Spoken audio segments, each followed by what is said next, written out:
Hey, welcome. Today we're going to talk about this Sheraton Pro II by Epiphone.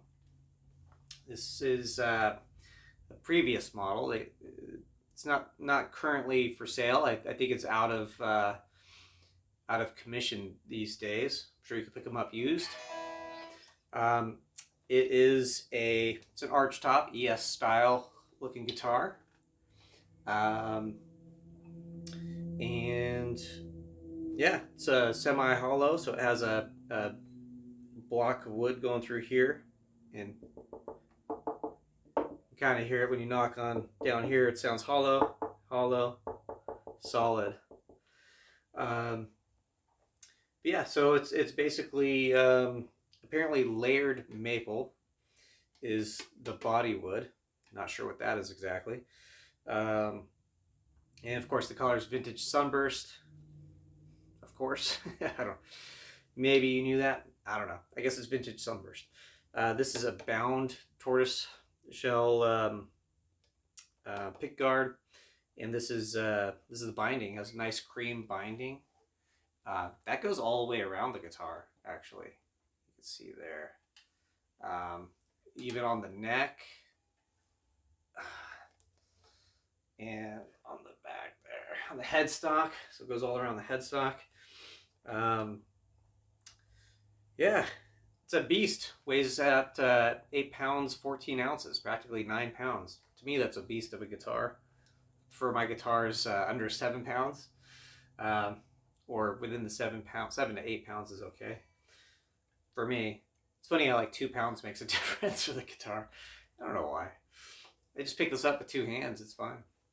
Because it's really just the picking up. And I guess if I was playing this out, maybe it would give you a back problem, I guess.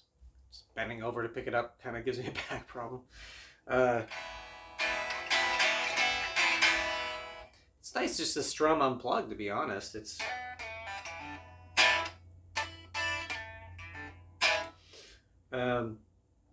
can see it has block inlays.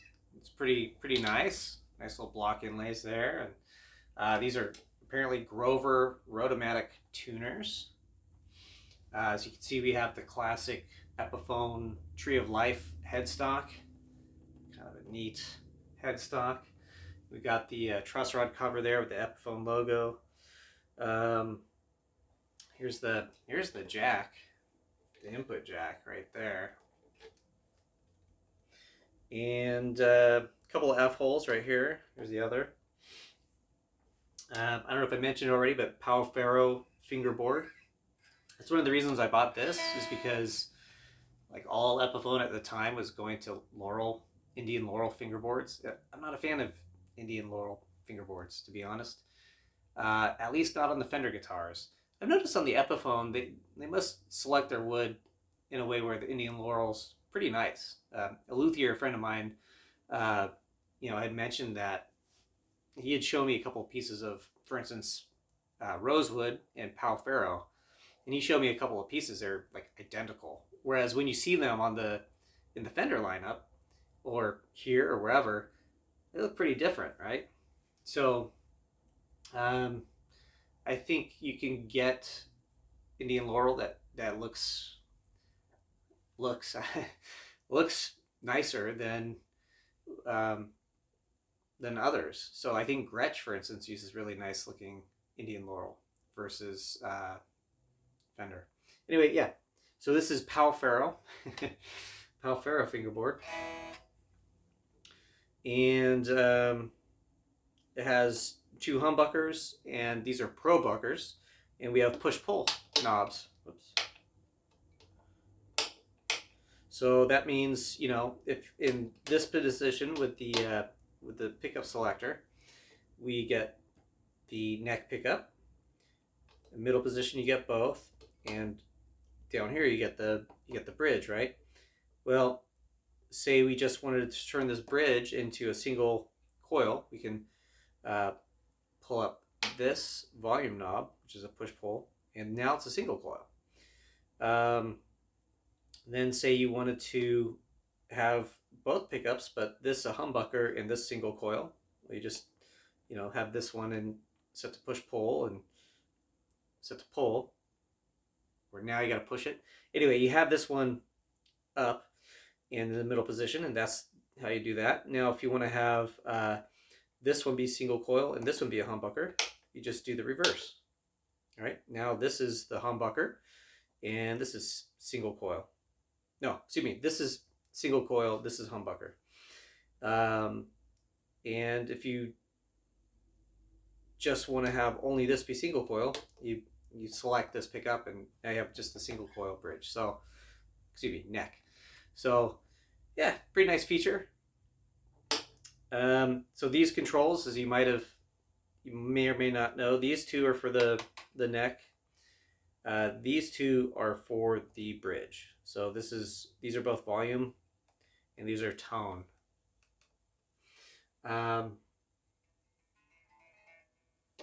Let's see, it's a 60s slim taper neck, and gloss polyurethane body and gloss neck, and it's a tune-o-matic bridge.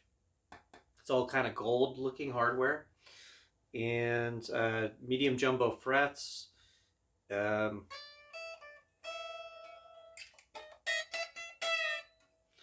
And yeah, even, there's even binding in the F-holes, actually. Like, looks really nice. Hopefully you can see that. Is a nice guitar. Here's where the strap buttons are. Let's see if I'm forgetting anything here. 12-inch 12-inch radius fingerboard, and it has Gibson scale length of 24 3/4. So it's these are 10s, but they kind of feel like 9s. If this was a Strat, it'd feel like 9s. Feels like 9s on a Strat, but 10s on a Gibson, I think. Let's see. Am I forgetting anything? Oh yeah, the neck is actually maple walnut combination, so it's a little bit different. And it has 22 frets, Graphtec new bone nut, and 1.687 inches for the nut width. So a little bit wider than some of the others. Yeah, that's about it.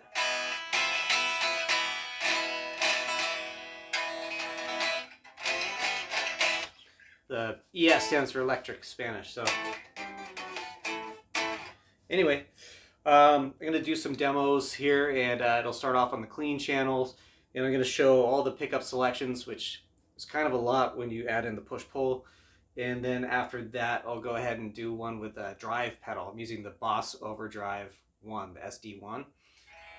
And I'm plugging into a Supro Delta King 10, the 10-inch speaker. It's 5 watts. Yeah, anyway, so see you in the next, when I give my final thoughts. We'll do the demos, and then I'll do the final thoughts. Anyway, see you in a bit.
All right, hey, welcome back.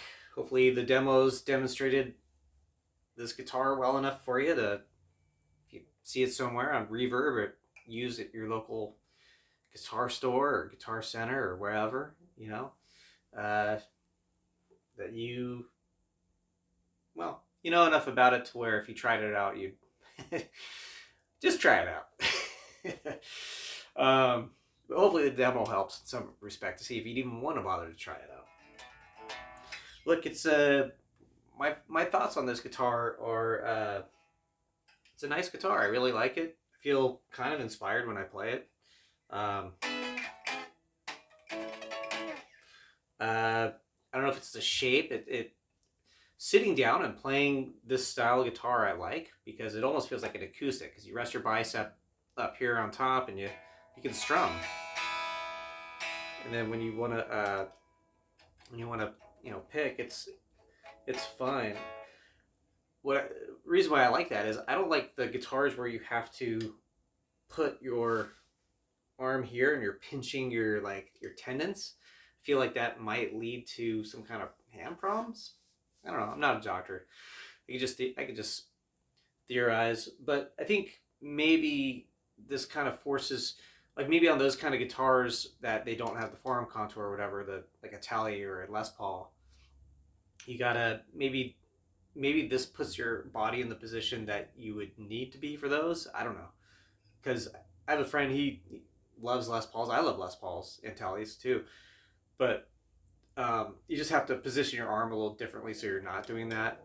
Or I don't know, maybe that doesn't affect you or bother you. I don't know. I'm sure it's just psychological for me. um, Mainly because I've had tendonitis in the past. I tend to get it, unfortunately.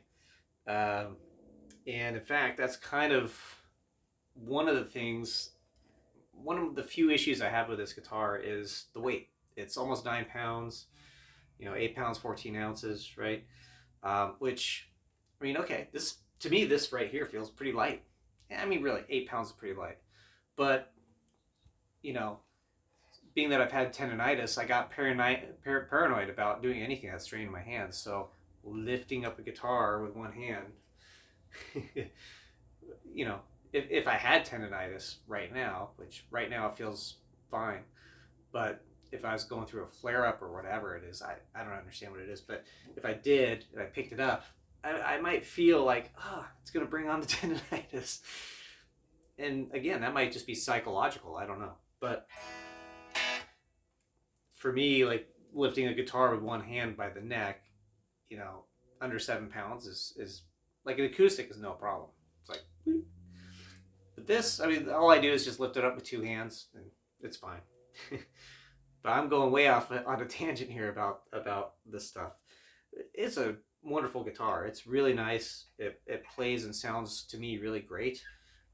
I've never had a real Gibson ES35, or I don't know, whatever ES this is comparable to. I don't know.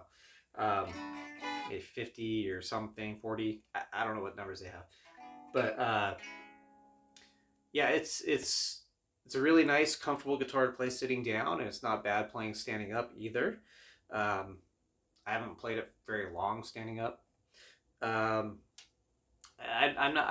don't really care about push-pull stuff, but I like the humbuckers. They're nice. Looks really nice. It's beautiful. Even though this retailed at $750, I think at the time, and I probably got it on sale. I got it from Sweetwater.